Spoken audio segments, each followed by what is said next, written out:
Assalamualaikum warahmatullahi wabarakatuh. Perkenalkan, nama saya Isnani Putri Fadila dengan NIM C1C025059. Saya adalah mahasiswi dari program studi S1 Akuntansi Fakultas Ekonomi dan Bisnis Universitas Jambi.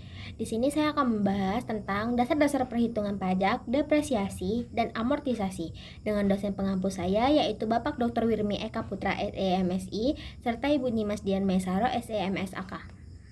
Kita masuk ke dasar perhitungan pajak. Jadi, untuk menghitung pajak penghasilan PPH, terlebih dahulu perlu diketahui dasar pengenaan pajaknya bagi wajib pajak dalam negeri dan bentuk usaha tetap (BUT). Dasar pengenaan pajak adalah penghasilan kena pajak (PKP), sedangkan bagi wajib pajak luar negeri menggunakan penghasilan bruto. Besarnya penghasilan kena pajak bagi wajib pajak badan dihitung sebesar penghasilan neto. Adapun bagi wajib pajak orang pribadi, penghasilan kena pajak dihitung dari penghasilan neto yang dikurangi penghasilan tidak kena pajak PTKP secara sistematis. PKP wajib pajak badan sama dengan penghasilan neto. PKP wajib pajak orang pribadi sama dengan penghasilan neto dikurang PTKP. Kita masuk ke slide selanjutnya. Dalam menentukan penghasilan neto, wajib pajak dapat menggunakan yang pertama itu pembukuan, yang kedua itu normal perhitungan penghasilan neto (NPPN). Pembukuan merupakan pencatatan sistematis atas harta, kewajiban modal, penghasilan, dan biaya menghasilkan laporan keuangan. Wajib pajak badan dan orang pribadi yang menjalankan usaha pada umumnya wajib menyelenggarakan pembukuan. Wajib pajak orang pribadi tentunya diperkenankan tidak melakukan pembukuan, tetapi tetap wajib melakukan pencatatan dan dapat menggunakan NPPN untuk menghitung penghasilan neto sesuai ketentuan. Pencatatan meliputi peredaran bruto, penghasilan lain, serta penghasilan neto, termasuk penghasilan yang bukan objek pajak dan atau yang telah dikenakan pajak bersifat final. Pembukuan atau pencatatan harus, yang pertama, dilakukan dengan itikat baik dan mencerminkan keadaan sebenarnya. Yang kedua, menggunakan huruf Latin, angka Arab, dan mata uang rupiah. Dan yang terakhir, disusun dalam bahasa Indonesia atau bahasa yang diizinkan oleh Menteri Keuangan. Kita masuk ke depresiasi.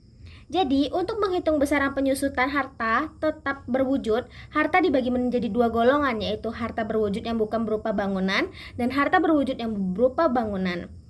Harta berwujud yang bukan bangunan terdiri dari 4 kelompok, yaitu kelompok 1 mempunyai masa manfaat 4 tahun, kelompok 2 mempunyai masa manfaat 8 tahun, kelompok 3 mempunyai masa manfaat 16 tahun, dan yang terakhir kelompok 4 mempunyai masa manfaat 20 tahun. Harta berwujud yang berupa bangunan dibagi menjadi dua, yaitu permanen mempunyai masa manfaat 20 tahun dan tidak permanen, yaitu bangunan yang bersifat sementara terbuat dari bahan yang tidak tahan lama atau dapat dipindah-pindahkan dengan masa manfaat tidak lebih dari 10 tahun. Ada juga metode dan tarif penyusutannya. Metode penyusutan yang digunakan dalam metode garis lurus, straight line method, dan metode saldo menurun, declining balance method. Wajib pajak diperkenankan memilihkan salah satu metode untuk melakukan penyusutan. Metode garis lurus dapat digunakan untuk semua kelompok harta tetap berwujud. Sedangkan metode saldo menurun hanya digunakan untuk harta berwujud bukan bangunan. Saat penyusutan dapat dilakukan pada yang pertama, bulan dilakukan pengeluaran. Yang kedua, untuk harta yang masih dalam pengerjaan, penyusutan dimulai pada bulan selesainya pengerjaan harta tersebut. Yang terakhir itu dengan izin Direktorat Jenderal Pajak, penyusutan dapat dimulai pada bulan harta mulai digunakan untuk mendapatkan, menagih, dan memelihara penghasilan atau pada bulan harta mulai penghasilan. Berikut adalah kolom tabel. Yang pertama itu ada kelompok harta berwujud, masa manfaat, tarif, garis lurus, dan tarif saldo menurun. Kalau kelompok 1 itu masa manfaatnya 4 tahun, tarif garis lurusnya itu 25%, tarif saldo menurunnya itu 50%. Kelompok 2 itu ada 8 tahun, tarif garis lurusnya 1,25%, tarif saldo menurunnya 25%. Kelompok harta berwujud itu kelompok 3, yaitu 16 tahun, 6,25%, tarif saldo menurunnya 12,5%. Kelompok 4 yaitu masa manfaatnya 20 tahun, tarif garis lurusnya 5%, tarif saldo menurunnya 10%. Yang kedua itu pada bagian bangunan, yaitu permanen, masa manfaatnya 20 tahun, tarif garis lurusnya 5%, tarif saldo menurunnya tidak ada. Yang tidak permanen, masa manfaatnya 10 tahun, tarif garis lurusnya 10%, tarif saldo menurunnya tidak ada. Masuk ke amortisasi.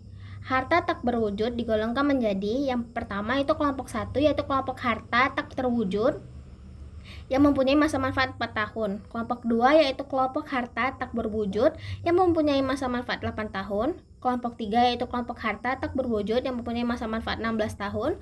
Dan yang terakhir itu kelompok 4 yaitu kelompok harta tak berwujud yang mempunyai masa manfaat 20 tahun.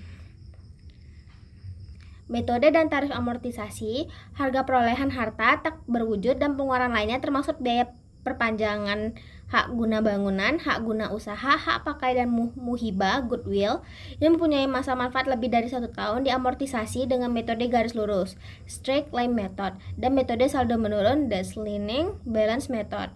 Wajib pajak diperkenankan untuk memilih salah satu metode untuk melakukan amortisasi.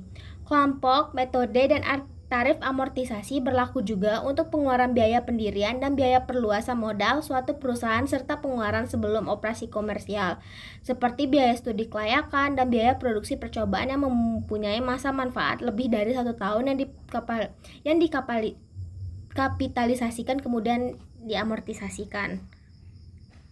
Berikut kolomnya. Kelompok harta tak berwujud, kelompok 1, masa manfaatnya ada 4 tahun, garis lurusnya 25%, saldo menurunnya 50%. Kelompok 2, 8 tahun, 12,5%, saldo menurunnya 25%. Kelompok 3, 16 tahun, garis lurusnya 6,25%, saldo menurunnya 12,5%. Kelompok 4, masa manfaatnya 20 tahun, garis lurusnya 5%, saldo menurunnya 10%. Amortisasi bagian metode satuan produksi.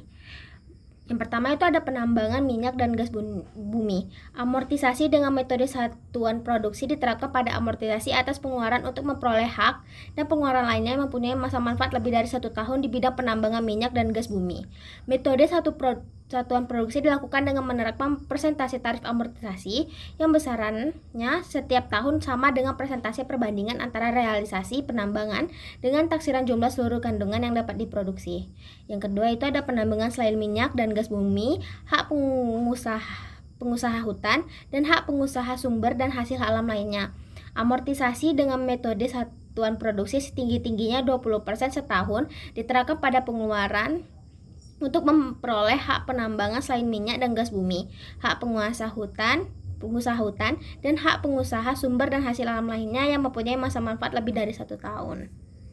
Kesimpulannya, berdasarkan pembahasan dapat disimpulkan bahwa dasar perhitungan pajak bagi wajib pajak dalam negeri adalah penghasilan kena pajak yang berasal dari penghasilan neto. Depresiasi dan amortisasi merupakan komponen penting sebagai pengurang pajak dengan metode dan tarif yang telah diatur dalam perpajakan. Oleh karena itu, pemahaman yang baik mengenai ketentuan tersebut sangat diperlukan agar perhitungan pajak dilakukan secara tepat dan sesuai aturan. Saya akhirin, terima kasih. Wassalamualaikum warahmatullahi wabarakatuh.